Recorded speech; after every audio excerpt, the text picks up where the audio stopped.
Այս պահին կաթի գինը 1 լարի 70 թեթրի է, բայց ինչպես խոստանում են կաթի վերամշակման գործարանների սեփականատերերը, այն հոկտեմբերի 1-ից պիտի արժի 2 լարի։ Սեպտեմբերից Նինոծմինդայում նկատվում է կաթի թանկացում, որը շատ կարևոր նշանակություն ունի անասնապահությամբ զբաղվողների համար։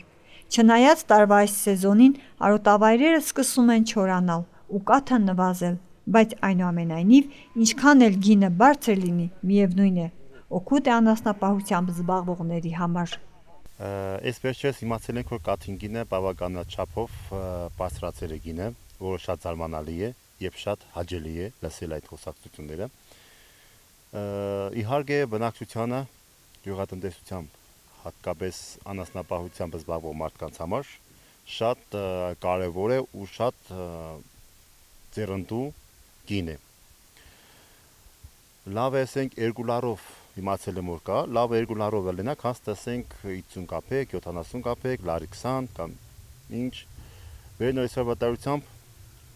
այս վերջերս անասունների մեջ անգավ նաև հիվանդություն, վերնոր շատ զարդ տվեց ժողովրդին ու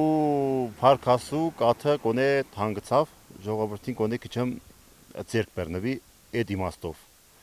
որովհետև ամենաշատը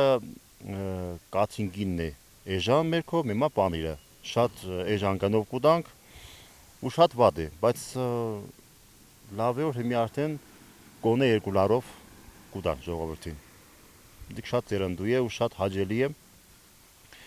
Շատ կուզեինք որ դիք մնար, ոչ տեսեն խոսքինալ իր ամիսը, 2 ամիս, ամենակարևորը այդ խոսակցությունը կա ու մնա ընդմիշտ։